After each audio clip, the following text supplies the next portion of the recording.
pues seguimos en esta extraordinaria entrevista en la que ustedes van a poder estar viendo a los mejores especialistas que hay en Canarias, yo diría del país.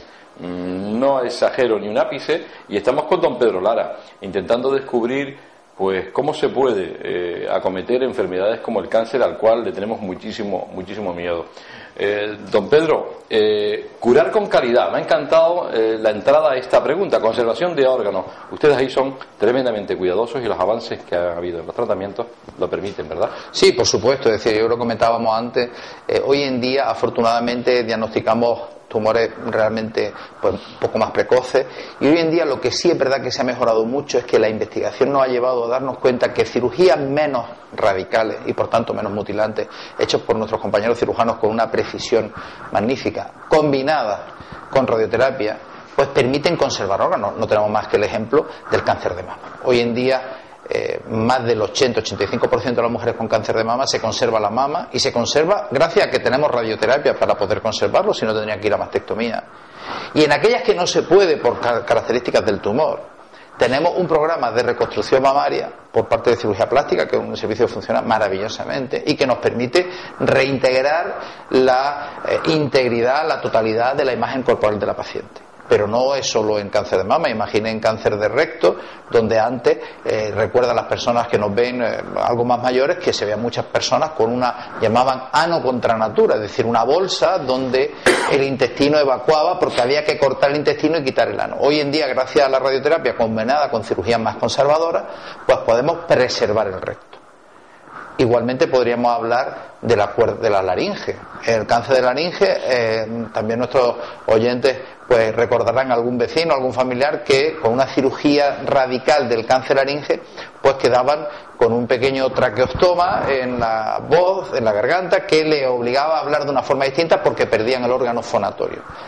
Es verdad que curábamos a los pacientes, pero hoy en día podemos curarlos sin mutilaciones, y el gran avance que ha supuesto para esto de nuestros compañeros cirujanos de mejorar sus técnicas, de su generosidad a la hora de colaborar, de tal forma que desprendiéndose de cualquier tipo de corporativismo, lo que están haciendo es colaborar con la radioterapia para que podamos conservar órganos y nuestros pacientes estén mucho más satisfechos. Yo creo que ese es el gran cambio que hay hoy en día en los tratamientos, favorecido además por lo que comentábamos antes, por el diagnóstico precoz, porque estamos enfrentándonos afortunadamente a enfermedad mucho más precoz, más abarcable desde el punto de vista local, con cirugía, con radioterapia, de lo que había antes, donde los enfermos nos venían con tumores ya muy avanzados, que ocupaban a lo mejor todo el órgano ya, o con enfermedad metastásica, donde las posibilidades de tratamiento conservador eran imposibles. Don Pedro, cambiando un poquito más, cuando escuchamos que nos hablan de investigación, o lo vemos en televisión o en revistas, siempre pensamos en Estados Unidos, pensamos en los países europeos más importantes, ¿verdad?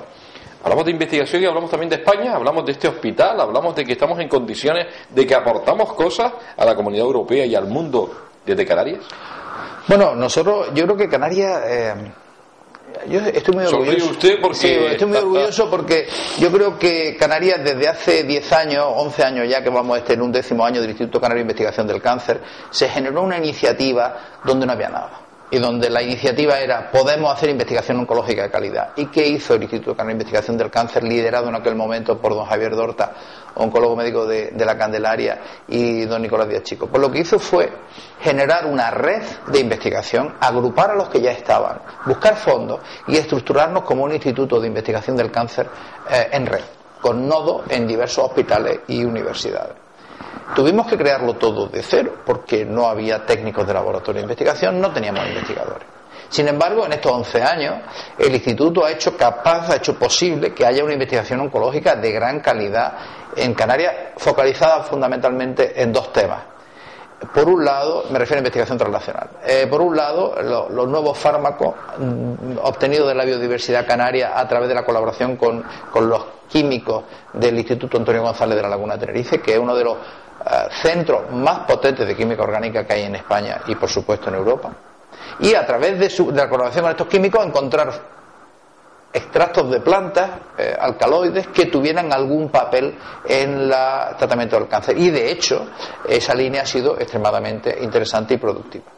Y la otra línea fundamental tiene que ver con la predicción de saber qué paciente va a responder bien a los tratamientos oncológicos y qué paciente va a tener también, por otro lado, unos efectos secundarios desagradables o no esperados por esos tratamientos. Y en ese sentido, pues el grupo del Servicio de Oncología Radioterápica de este hospital, que tengo la suerte de dirigir, pues sí que es verdad que estamos en la punta del nivel en España y uno de los primeros centros a nivel europeo en investigación en oncología radioterápica, investigación relacionada en oncología radioterápica. Yo creo que frente al discurso pesimista de siempre, yo creo que la determinación y la ilusión son fundamentales. Yo creo que hoy en día nuestros hospitales, nuestras universidades tienen unos laboratorios fenomenales y lo que tenemos que hacer es aprovechar todos los recursos, no gastar dinero en crear recursos nuevos. Ya hay recursos, ya hay magníficos laboratorios, ya hay magníficas dotaciones experimentales, y lo que tenemos que hacer es colaborar, es decir, buscar quién tiene un buen laboratorio para desarrollar o contestar la pregunta que a mí me asalta viendo a mis pacientes diariamente. Me veo en la obligación de hacer una pregunta al doctor don Pedro Lara, saliendo un poco del guión, para que ustedes estén también informados, como el experto, jefe de servicio de oncología radioterápica, nos responde algo que muchas veces lo oímos, y vamos a ver qué verdad hay de esto o qué nos orienta el doctor Lara.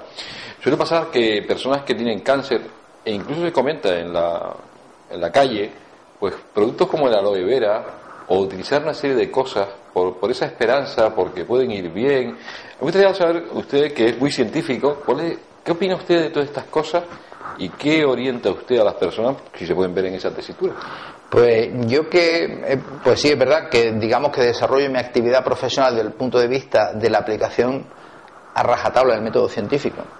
Precisamente por eso, digamos que estoy muy abierto a cosas que están fuera de la medicina, llamamos entre comillas oficial. ¿Por qué?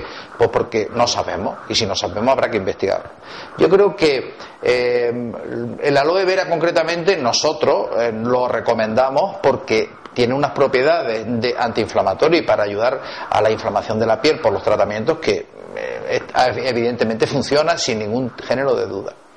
Nosotros no solemos, tomar una actitud radical frente a aquellas personas que deciden utilizar algún tipo de medida complementaria a los tratamientos oficiales, que no tienen solo por qué ser medicina.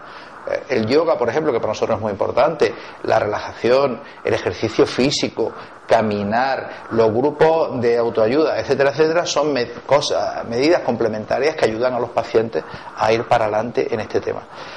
El problema muchas veces es cuando algunos pacientes o su familia abandonan los tratamientos estándar por tratamientos que, si bien puede ser que funcionen, como nadie lo ha evaluado desde el punto de vista científico, pues nosotros no podemos recomendar. No es que creamos o no creamos, es que yo no puedo recomendar una medicina si no ha pasado una serie de filtros, porque entonces estoy incurriendo en una negligencia profesional. Por tanto, a la hora de ofertar estos tratamientos o de que la gente nos pregunte por estos tratamientos complementarios o alternativos, nosotros no podemos ofrecer una opinión, porque no hay opinión, porque no hay estudios científicos detrás de ellos. Pero siempre es muy importante el respeto a las decisiones de cada persona y, sobre todo, orientarles o sugerirles que no abandonen los tratamientos oficiales que están demostrados y que pueden complementar con otras cosas. Don Pedro, es usted muy cuidadoso a la hora de manifestarse, como no puede ser de otra manera, pero lógicamente a veces se sacan tratamientos gente que quiere hacer su agosto en la salud. Eso también sabe usted que existe, ¿no? Y que hay que andar mucho cuidado. ¿Usted no cree que lo correcto sería preguntar a su oncólogo, preguntar a su médico siempre antes de tomar cualquier cosa o tomar decisiones de este tipo? Porque respecto a la aloe vera, sabe usted que se bebe, eso lo sabe usted, y la gente se lo bebe. Bueno, que está muy bien, que hagan lo que quieran, pero siempre con asesoramiento médico. Yo creo que nosotros somos, afortunadamente, yo diría que por más que nos traten de transmitir otra cosa, la relación médico-paciente afortunadamente sigue siendo excepcional, sigue siendo una relación maravillosa en la inmensísima mayoría de los casos. Entonces yo creo... ¿Habla de su especialidad? De mi especialidad. Vale. Nosotros por la enfermedad que tratamos la sensibilidad es muy especial, no solo los profesionales médicos, sino enfermería, auxiliar, etcétera. Es un centro donde la gente se siente muy querida, y eso se lo aseguro. Siempre habrá, en fin, no podremos estar a gusto de todos, ¿no? Pero no, me refería a que, por supuesto que la gente pregunta, pero lo que yo quiero transmitir es que nosotros podemos orientarle, podemos decir, pero yo transmito la idea de que nosotros los médicos estamos para ayudar, no para mandar. Entonces, si nosotros nos preguntan, nosotros le daremos nuestra opinión, y esa opinión será la mejor que le podamos dar a cada paciente en cada momento, pero nosotros no podemos decirle al paciente qué es lo que tiene que hacer. Nosotros le podemos orientar, explicar, ayudar, acompañar, pero yo soy muy respetuoso con que el paciente es él el que recibe los tratamientos y él es el que toma sus decisiones. Nosotros tenemos la obligación de explicársela lo mejor posible para que él tome su decisión de la mejor forma posible. Por eso me refería a que nosotros no podemos desacreditar radicalmente a un paciente que tiene puesta su ilusión en algo. Podemos orientarle, podemos explicarle, pero yo desde luego no voy a ser el que, si alguien tiene fe en algo, le diga es una tontería, porque no lo sé, o a lo mejor para él no es una tontería. Es un placer escuchar a don Pedro Lara, que es un hombre muy autorizado para hablar sobre lo que está hablando y manifestarse de la forma que lo hace, ¿no? Le voy a hacer una pregunta de la antesala ya del cierre. Me parece extraordinario que podamos hablar de la curación emocional y del impacto psicológico que un paciente, una vez diagnosticado de cáncer, que no estamos acostumbrados a esto, nos puede alterar la vida y nos puede hacer mucho daño psicológico, a ver cómo lo hace. Pero antes me gustaría entrar en el gran debate, que no hay debate, porque yo sé que usted lo tiene muy claro. Sí o no a la quimioterapia, a la radioterapia. ¿Usted entiende que hayan personas que no quieran, por eso de que se le cae el pelo, que pueden haber efectos secundarios, y que muchos pacientes tienen incluso experiencias de que su padre o su abuelo se lo ha hecho y al final fallecieron también? ¿Cuál es su opinión sobre eso? Hombre, mi opinión es que un poco enlaza con lo que dijimos al principio. Yo creo que tenemos que individualizar los tratamientos, no solo por el tipo de tumor que tiene, sino por el paciente que tiene ese tumor. Yo le puedo poner un ejemplo. Si una persona de 78, 79, 80 años padece un linfoma, que es una enfermedad que se cura con quimioterapia, pero la quimioterapia con 80 años le va a obligar a estar en el hospital yendo y viniendo, o la radioterapia le va a obligar a estar yendo y viniendo del hospital, con el trastorno personal que supone para él salir de su casa, de su ambiente que conoce, que controla, de su grupo de amigos, y de alguna forma durante unos meses estar teniendo que venir al hospital a ponerse tratamiento, a sufrir algunos efectos secundarios, a estar más en casa que en la calle. Pues entonces yo creo que esa persona tiene derecho también a pensar qué quiere para su vida. Por tanto, yo creo que nosotros en eso, por ejemplo, lo tenemos claro, y normalmente orientamos a los pacientes muy en función de la individualización que comentábamos antes. Pero el paciente tiene que ser el que tome las decisiones. Nosotros tenemos que explicarle, y creo que tenemos que ser muy respetuosos con las decisiones personales. Otra cosa es, que me parece más grave, es que estamos teniendo otra vez sarampión porque hay gente que está contra las vacunas, y eso sí que es un problema, porque estamos hablando de gente, de niños que tienen una vida por delante, pero no, y sobre todo esos niños no pueden decidir, son los padres los que deciden por ellos. Pero a mí me parece que con una información adecuada, aquilatada a la persona a la que se la estamos dando, y explicándole bien qué es lo que esperamos conseguir, yo creo que los pacientes tienen que ser los que decidan, y esa decisión de no recibir un tratamiento es razonable en algunos casos. Personas muy mayores, donde aunque tengan un buen aspecto externo, nosotros sabemos que cuando ponemos los tratamientos los años salen. Porque claro, podemos estar muy bien de aspecto físico y decir, oye, tiene 80 años pero parece que tiene 65. Sí, pero su reserva de médula ósea para los tratamientos es de 80. Y cuando le ponemos los tratamientos resulta que los toleran mal, porque aunque tienen un aspecto estupendo, luego los toleran mal, y al final tienen complicaciones que obligan a ingresos y le alteramos la vida. Entonces yo creo que estamos en eso, tenemos que aquilatar la individualización del tumor a la individualización del paciente, tenemos que explicar muy bien y tenemos que ser los médicos muy respetuosos con las decisiones de los pacientes, porque al fin y al cabo son ellos los que van a recibir los tratamientos, son ellos los que van a tolerar los efectos secundarios, ¿no? Bueno, pues vamos a hacer el último corte publicitario, un momentito nada más, y ya recta final en esta entrevista con don Pedro Lara, donde vamos a hablar de eso que manifestaba hace un momento, ¿no? La curación, el aspecto psicológico, a ver qué hay de todo esto, cómo va la investigación y cómo de alguna forma se intenta también ayudar al paciente que se le diagnostica un cáncer en esa área tan importante como es llevar la enfermedad con dignidad. Volvemos enseguida.